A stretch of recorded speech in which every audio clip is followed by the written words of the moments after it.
Hello friends. हाजिर हूँ मैं एक बार फिर से एक न्यू रोमांटिक टाइम ट्रैवल ड्रामे के साथ, जिसकी स्टोरी काफी ज्यादा इंटरेस्टिंग है। ये कहानी एंशिएंट एरा के एक प्रिंस की है, जिसे एक सस्पिशियस सा स्ट्रेंजर बंदा मॉडर्न एरा में लेकर आ जाता है, जहां वो अपने एंसेस्टर से मिलता है। उसके बाद क्या होता है दोस्तों, ये आपको कहानी में आगे जाकर पता चलेगा। तो बिना टाइम वेस्ट किए चलिए वीडियो को स्टार्ट करते हैं। कहानी शुरू होती है एक वॉर सीन से, जहां जीचैंग डायनेस्टी के फोर्ट पर काओपी की आर्मी ने अटैक किया होता है।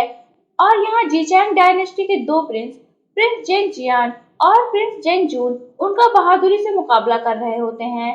पर जब काओपी की आर्मी के सोल्जर्स उन्हें चारों तरफ से घेर लेते हैं, तो प्रिंस जेंग जियान अपने छोटे भाई जेंग जून को वहां से निकलकर भागने के लिए कहता है। वो कहता है कि मैं इन सारे सोल्जर्स को संभाल लूंगा, पर तुम जल्द से जल्द मदद मांगने के लिए आंटी के पास जाओ। पर प्रिंस जेन जून अपने भाई को अकेला छोड़कर जाने के लिए एग्री नहीं होता। इस पर जेन जियान उसे वादा करता है कि वो जल्द ही उसके पास पहुंचेगा। इस पर प्रिंस जेन जून वहां से निकलता है, तो उसके पीछे काओ पी के सोल्जर्स भी जाते हैं।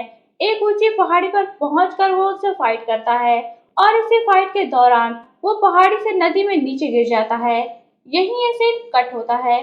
फिर नेक्स्ट सीन हमें 1800 साल बाद का दिखाया जाता है, जहां एक मैकेनिकल कैबिन के अंदर जेन जून स्लीपी मोड पर सो रहा होता है। वो इस कैबिन के अंदर कैसे पहुंचा और उसे यहाँ कौन लाया, ये हमें कहानी में आगे जाकर पता चलेगा। नेक्स्ट सीन में हमें हमारी मेन फीमेल लीड जेन केई को दिखाया जाता है, जो कि न्यूज रिपोर्टिंग एंट्रेंसशिप के लिए वूजी न्यूज चैनल के ऑफिस में जाती है। ये ऑफिस उसी बिल्डिंग में होता है जहां जेन जून का मैकेनिकल कैबिन होता है। ये जेन केई का फर्स्ट डे होता है। तभी वहां न्यूज एंकर मेंग येरेन आता है। उसके कार से उतरते ही वहां उसके फैंस की भीड़ लग जाती है। वो काफी लेट पहुंचा होता है, पर फिर भी गार्ड उसे अंदर जाने देता है, क्योंकि वो एक फेमस न्यूज एंकर होने के साथ ही साथ वूजी न्यूज चैनल के प्रेसिडेंट मेंग पिंगरैन का छोटा भाई भी होता है। तभी वहां जेंग केई भी आती है, तो गार्ड उसे अंदर जाने नहीं दे रहा होता। इस पर येरेन, जो कि काफी ठरकी बंदा होता है, वो गार्ड से जेंग केई को अंदर आने देने के लिए कहता है। इस पर गार्ड उसे अंदर जाने देता है। वो दोनों लिफ्ट में पहुंचते हैं, तो येरेन केई के टॉम बॉय लुक को देखकर उसे लड़का कहकर टीज करता है। इस पर केई काफी फ्रस्ट्रेट होती है, और वो उसे अपने तरीके से डरा कर चुप करा देती है। फिर केई लिफ्ट से बाहर निकलकर वॉशरूम जाती है, तो वहां पहले से एक लड़की मौजूद होती है। वो देखती है कि टैप से पानी नहीं आ रहा होता।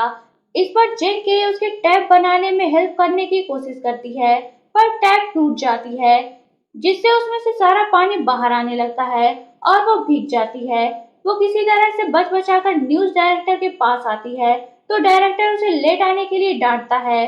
पर एंकर येरेन, जो कि पहले से वहां मौजूद होता है, वो जेंग केई को भीगा हुआ देखकर उसके पास आता है और फिर से उसे तंग करना शुरू कर देता है। इस पर जेंग केई उसे सबके सामने पीट कर साफ कर देती है। न्यूज डायरेक्टर उसे छुड़ाते हैं। तभी वहां प्रेसिडेंट मेग पिंगरैन आती है, और वो येरेन को शाम को होने वाले कॉस्ट्यूम डिनर पार्टी के लिए अच्छी तरह से प्रिपरेशन करने के लिए कहती है। वो उसे वार्न करते हुए कहती हैं कि अगर वो एक भी लाइन भूला तो उनसे बुरा कोई नहीं होगा। येरेन को इस तरह डांट खाता हुआ देखकर जेंग केई को बड़ा मजा आता है। फिर शाम को येरेन जेंग केई और एक कैमरामैन के साथ अपने डायलॉग और स्पीच की प्रैक्टिस कर रहा होता है। प्रैक्टिस करने के बाद वो नीचे जाने लगता है, तो वो जेंग केई को स्टाकर कहकर बुलाता है। जेंग केई कहती है कि मेरा नाम स्टाकर नहीं बल्कि जेंग केई है। इस पर वो उसका और भी मजाक उड़ाता है, तो जेंग केई उसके पैर पर जोर से मारती है और उसे बुरा भला कहते हुए वहां से जाने लगती है। तो गुस्से में येरेन जानबूझकर अपने हाथ में मौजूद पेपर्स फेंक देता है और जेंग केई से उसे उठाने के लिए कहता है। जेंग केई उसे उठाने लगती है, तो येरेन जल्दी से अंदर जाकर दरवाजा बंद करके लॉक लगा देता है और उसे कहता है कि अब तुम यहाँ सुहानी रात के मजे लो। इतना कहकर वो वहां से चला जाता है। जेंग केई घबराकर जोर जोर से आवाजें देने लगती है। तभी जोर से बिजली कड़कती है और जेंग जून के स्लीपी कैबिन पर एक लाइटिंग एनर्जी बढ़ती है, जिस पर उसकी नींद खुल जाती है और उसका हाथ कैबिन के ओपन बटन पर पड़ता है, जिससे कैबिन भी खुल जाता है। वो अंदर से निकलकर बाहर आता है। ये सीन देखकर हमें पता चलता है कि जेंग जून के पास कुछ सुपर पावर्स भी आ गई हैं। फिर वो दूसरे रूम में आता है और उस रूम की विंडो से बाहर देखता है तो बाहर उसे जगमगाती बिल्डिंग्स और तेज रफ्तार में सड़क पर दौड़ती कारें दिखाई देती है, जिसे देखकर वो डर जाता है। तभी उसे दीवार पर लगी एक पेंटिंग नजर आती है और उसे उस पेंटिंग में बनी लड़की जानी पहचानी लगती है।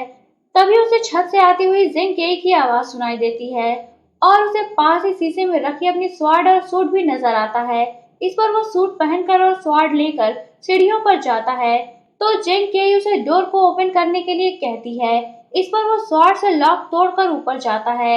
उसकी स्वॉर्ड देखकर जिंग केई डर जाती है और भागने के चक्कर में गिरने ही वाली होती है तो जिंग जून उसे संभाल लेता है और उसे जिंग केई का फेस उसके ब्रदर जिंग जियांग के फेस से मैच होता हुआ फील होता है। जिंग केई को भी कॉस्ट्यूम पार्टी के बारे में याद आता है और वो उसे कॉस्ट्यूम पार्टी में आया हुआ गेस्ट समझती है। जिंग जून उसे कपड़ों को देखकर उसे लड़का समझता है। तभी जिंग केई उसे नीचे चलने को कहती है। वो नीचे जाने के लिए लिफ्ट में आती है तो लिफ्ट के डोर को इस तरह बटन दबाने से ऑन होता हुआ देख जिंग जून डर जाता है और लिफ्ट के अंदर जाने से मना कर देता है। इस पर जिंग केई डोर क्लोज कर देती है तो जिंग जून और भी ज्यादा डर जाता है। फिर वो उसी बटन को प्रेस करता है जिसे प्रेस करते हुए उसने जिंग केई को देखा था। इस पर तुरंत डोर ओपन हो जाता है। डोर के इस तरह ओपन होने से जिंग जून को काफी मजा आता है। इस पर इरिटेट होकर जिंग केई उसे लिफ्ट के अंदर खींच लेती है। लिफ्ट के अंदर आकर वो उसे ट्रेडिशनल तरीके से थैंक्स बोलता है और उससे पूछता है कि क्या आप मुझे जानते हैं। जिंग केई कहती है कि नहीं। तभी लिफ्ट हिलने डुलने लगती है तो जिंग जून काफी डर जाता है और कहता है कि ब्रदर प्लीज मुझे बचा लो। इस पर जिंग केई उसे दूर रहने के लिए कहती है तो जिंग जून उसे फिर से सॉरी बोलता है। इस पर जिंग केई कहती है कि क्या तुम पहली बार एलिवेटर में आए हो। तो जिंग जून कहता है कि क्या इस उड़ने वाली मशीन को एलिवेटर कहते हैं। जिंग केई सोचती है कि ये बंदा तो कॉस्ट्यूम पहनकर बिल्कुल कैरेक्टर में उतर गया है। वो लिफ्ट से निकलकर बाहर आती है। जिंग जून भी उसके पीछे आता है। तभी वो येरेन को वहां से आता हुआ देखती है और गुस्से में उसके पीछे भागती है। जिंग जून भी ब्रदर ब्रदर कहता हुआ उसके पीछे जाने की कोशिश करता है पर उसके रास्ते में न्यूज डायरेक्टर आ जाता है और वो उसके कॉस्ट्यूम को देखकर उसे पार्टी में पहुंचा देता है। इधर जिंग केई येरेन को खूब पीटती है जिससे उसके चेहरे पर एक स्कार आ जाता है। उस स्कार को देखकर येरेन रोने लगता है और कहता है कि अब मैं पार्टी में कैसे जाऊंगा। उसे रोता देख जिंग केई को गिल्टी फील होता है और वो येरेन से कहती है कि मैं तुम्हें इसके बदले कंपनसेशन दे दूंगी। इस पर येरेन उसे कंपनसेशन की जगह एक ड्रिंक ऑफर करता है जिसमें उसने ड्रग्स मिलाया होता है। जिंग केई उसे पी लेती है। उसे पीते ही उसे काफी अजीब महसूस होता है। इस पर येरेन उसे कॉस्ट्यूम पहनकर पार्टी में जाने के लिए कहता है।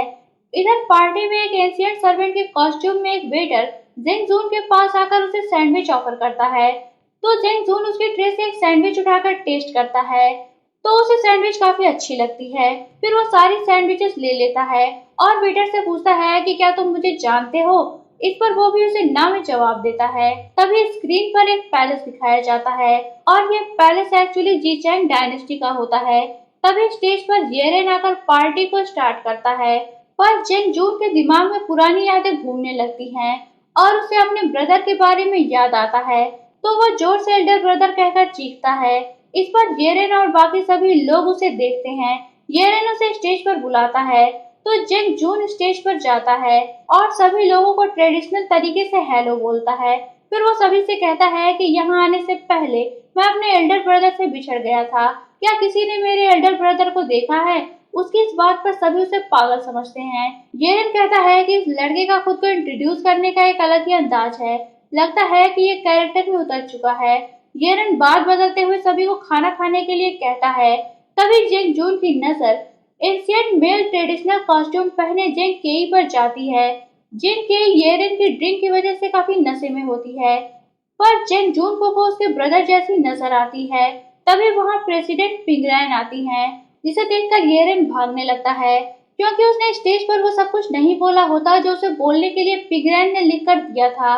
प्रेसिडेंट पिंगरैन जिंग केई को उसे पकड़ने के लिए भेजती है। नशे में धुत जिंग केई उनके पीछे भागती है तो जिंग जून भी उसके पीछे जाता है।